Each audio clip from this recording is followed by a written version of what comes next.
प्रश्नावली 9.1 कक्षा 8वीं और पहला सवाल। पहले सवाल में है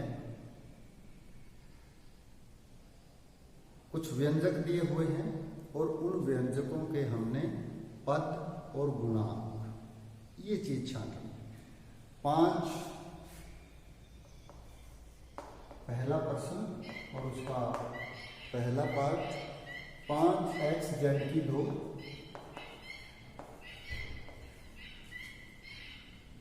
-3 z y। और देखते हैं जो जोड़ और घटा के चिन्ह हैं, हम देखेंगे कि यहां पर ये घटा का चिन्ह है, तो ये घटा का चिन्ह इन दो पदों को अलग अलग कर रहा है। तो एक पद यहां से लेके यहां तक का और एक यहां से लेके यहां तक का। तो पद कौन सा हुआ इसमें? पहला पद हुआ इसमें 5x z की घात 2 और दूसरा जो पद हुआ वो हुआ -3 z y। अब पहले पद में जब हम गुणनखंड करें तो गुणनखंड में एक हो गया 5, एक हो गया x और ये z की घात 2 का मतलब है z गुना z, यानी कि 2 हो गए इसमें z।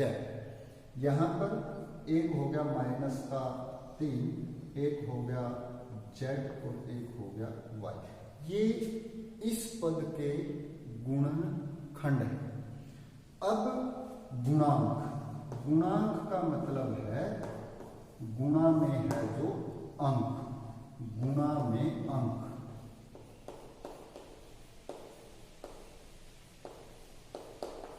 अब इसके जो अंक संख्या है, यहां पर 5 है तो इसका गुणांक हो गया 5 और यहां पर है ये चिन्ह के साथ लेंगे -3, तो ये इसका हो गया -3। अब इसका दूसरा पार्ट हम करें, यहां पर आप इसको a b ले सकते हैं। इसका दूसरा पार्ट जो है 1 जमा में x जमा में x की घात 2। इसमें 3 पद हो गए आपके a b और c। पहला पद 1, दूसरा पद x और तीसरा पद x की घात 2। ये क्या हो गए इसके पद। फिर गुणनखंड, गुणनखंड इसमें क्या हो गया, इसका एक ही रहेगा, इसका x और इसका x गुणा में x। अब यहां हम गुणांक की बात करें, इसमें तो गुणांक संख्यात्मक तो है, तो एक ही रहेगा।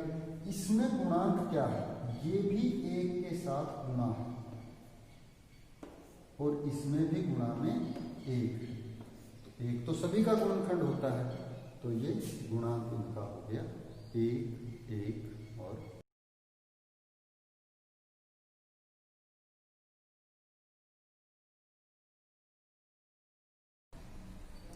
तीसरा पार्ट 4x की 2 y की 2 घटा में 4x की 2 y की 2 z की 2 जमा में z की 2। यहां पर हम देखेंगे एक घटा का ये चिन्ह है और एक जमा का ये चिन्ह है। ये दो चिन्ह हैं, वो 1 2 और 3 इस व्यंजक में 3 अलग अलग भाग बना रहे हैं। तो पहला भाग, पहला पद हो गया 4x की 2 y की 2। दूसरा भाग हो गया -4x की 2 y की 2 z की 2 और तीसरा भाग हो गया z। अब यहां ये 3 पद हो गए और 3 पदों में पहले पद का गुणांक जो संख्या गुणा में है, चर नहीं, अचर नहीं, चर, जो संख्या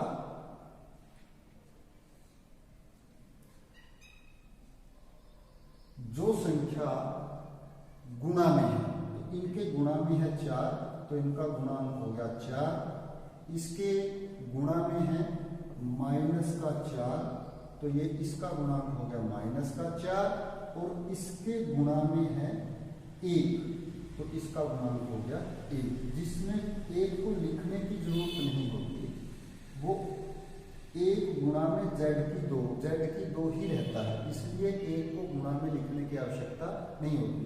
तो जहां कुछ भी आपको दिखाई ना दे, इसका मतलब है कि वहां पे गुणा में 1 है। यहाँ पे देखिए पद, पहला पद ये हो गया, दूसरा पद माइनस के PQ हो गया, तीसरा पद QR हो गया, चौथा पद माइनस के RP हो गया। अब पहला गुणांक 3 ही है, स्वयं ही है। दूसरे में -1 है, माइनस तो रहेगा, गुणा में 1 भी -1, यहाँ पे जमा का 1 और यहाँ पर माइनस का 1। तो ये इसमें 4 पद और ये इनके गुणा, यहाँ पर ये 3 पद और ये इनके तीनों पदों के अलग अलग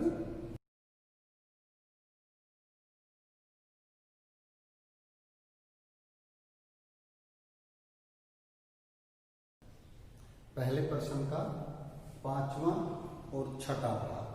5वें भाग में x/2 ये आपका पहला पद आ गया, दूसरा पद y/2 और तीसरा पद माइनस के xy। जोड़ और घटा 2 पदों को अलग अलग करते हैं। बीच में जोड़ का निशान आ जाए तो वो 2 पदों को अलग अलग करता है, घटा का निशान आ जाए तो भी वो। गुणा और भाग नहीं करते, गुणा का तो चिन्ह लगाते ही नहीं हम बीजीय व्यंजकों में, और भाग बटे में हो जाता है।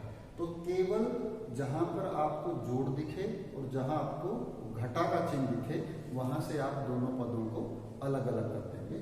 तो यहाँ पर गुणांक देखिए, गुणांक है इसका x की किसके साथ गुणा है, x की गुणा है 1/2 के साथ। तो गुणांक कितना हुआ 1/2। यहाँ पर भी y का गुणांक 1/2 और xy का गुणांक माइनस का 1। यहाँ पे देखिए 0.3a, 0.3a में गुणा में 0.3 है अंक, तो संख्या ये है, तो 0.3 इसका गुणांक हो गया। अगला पद है 0.6ab, तो यहाँ पर जो गुणांक है ये है, तो माइनस के 0.6 आप 0.6 भी सीधा लिख सकते हैं। अगला जो पद है वो है 0.5b, तो यहाँ पर गुणांक ये है आपका 0.5। तो ये आपके गुणांक हो गए, ये आपके पद हो गए, और इसमें भी आपके ये पद हो गए और ये आपके गुणांक हो गए। तो ये पहला प्रश्न आपको समझ में आ गया।